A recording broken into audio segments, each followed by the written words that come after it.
Anyway, enough clucking around.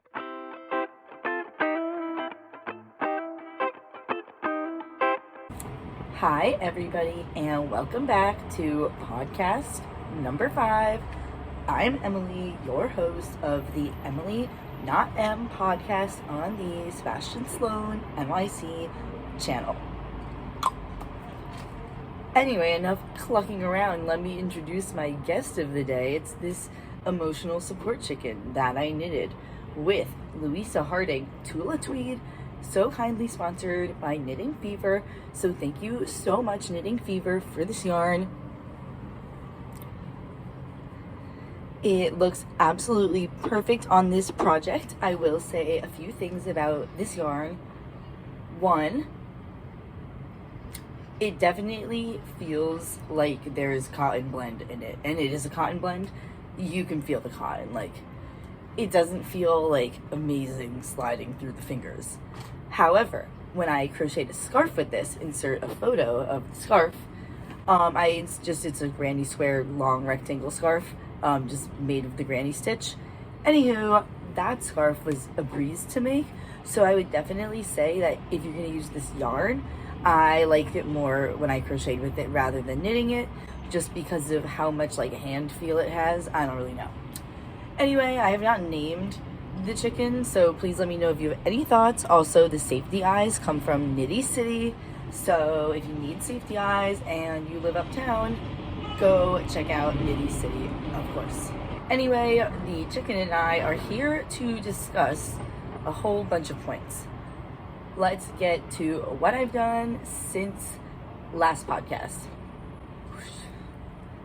Haha, anyway, so the first thing I want to say before we get into all the actual fiber art stuff is that I walked and ran the first mile of the Brooklyn half with my friend, and it was super fun, but I had really bad blisters. So I did not leave the house for like a week.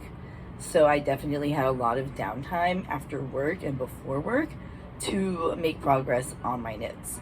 So I just wanted to state that I was not doing all of this with an active social life. I was doing this while being on pause from seeing everybody because I couldn't go anywhere.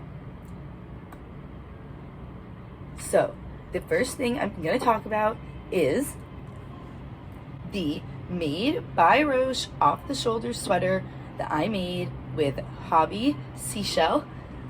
This yarn was amazing to work with. It feels so good to work with, and then you block it and it somehow gets even softer.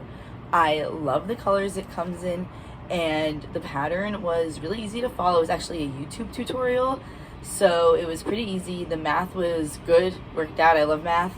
And yeah, I'm really happy with my design. I added some crochet to the outside because it was going to roll up really hard no matter how hard I blocked, just because of the nature of the yarn being so light. But it came out so cute, and I'm really happy with it. So that would be one finished object for Team Emily. Then I won a giveaway on Instagram for Marv's New York, also known as Mariah, and I won her t-shirt that says milk, bread, eggs, and they're crossed out, and then it says yarn and disco, and they're not crossed out. So amazing merch, and such a cute top. I can't wait to wear it to the grocery store. Come on, how hilarious is that? And I'm gonna wear it to my local yarn store, and they're gonna have a hoot. So, not like this chicken. Owls are sick. Anywho, so yeah, that's super exciting. Oh my god, I love to win a giveaway. I've done it a handful of times in my life on Instagram. So definitely recommend entering every single giveaway you can. You never know what you're gonna win. Anyway, then I worked pretty hard on my Loopy Studio dress pattern from her YouTube tutorial. She is so cool. Evia, I believe, is her name. And I modified this pattern heavily, so I had to kind of like fix my mistakes that occurred from not actually following the pattern. So the modification that I made was to use double crochets, just straight up double crochets, instead of granny squares. But it didn't come out like pointy enough at the top, and it also left this like triangular like up hole, like pointing upwards, like in the tummy. It left this like weird like up arrow, like concave, pointing upward at my belly, like towards my head. And so I had to fill that in. Anyway, you'll see in a picture that I insert where what happened and blah blah blah. So anyway, the pattern is great, and I plan to make another one where I actually follow the pattern, but also I do have the skills to make the modifications I need to fix the issues that I created myself. There's nothing wrong with the pattern, and I can see as I worked like where it was better. Okay, so anyway, okay, if you guys can hear the sirens, I kind of don't care anymore. They're almost away from us. Freaking hate the sirens. I live on an avenue that is on a northward going avenue of all three things that have sirens, which would be the fire department, police department, and a hospital. And they're so loud all the time, and it's like, can people stop having emergencies? Like, oh my god, everyone needs to wear a helmet. I'm pro helmets personally. Anyway, so on the topic of the Loopy Studio dress, the pink yarn, let me put myself back on the side so I can put the picture up. The pink yarn is Hobbii something disco sock, and it's honestly not very soft. I think Laying Yarn's Ja Wool is much softer, but that yarn is a tiny bit thinner and it comes in smaller amounts. And this yarn glows in a black light. And then the fluff, I will put the name of it, but I don't know what it's called off the top of my head.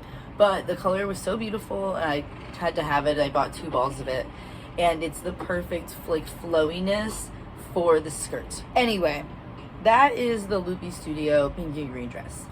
Then I received 2 yarns that I ordered on the internet. One of them is unethical. I ordered a sequin yarn from Alibaba. I will insert a photo here. It is bright green with turquoise sequins. I am thinking of making the Loopy Studio dress correctly in this yarn for a concert I have in June or maybe July. Those months are confusing because they start with the same sound.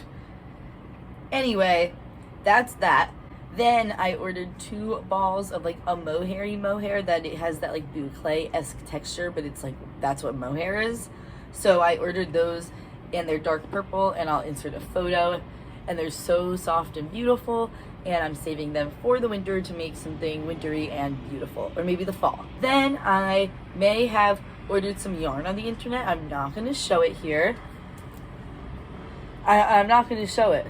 But anyway, it hasn't even arrived. It comes on Friday. But I did order a smidge of yarn, and I will show that. And one of them, one set of the balls of yarn, one quantity perhaps, is to make the Bulo top by Femi Knits, which is a super cool turtleneck button-up shirt that, so you know those shirts that button up in the center and then they have a split and it's like a vest and it shows your belly button, but it's not meant to connect? She like made a separate triangle and it buttons into that space for her top. So that's super cool. So I can't wait to make that, and I'm really just waiting to like cast that on. I'm like gatekeeping some needles. So excited. And lastly, I made this pattern. Like I completed the pattern that already exists. I did not come up with the pattern. I made the Emotional Support Chicken by the Knitting Tree LA, and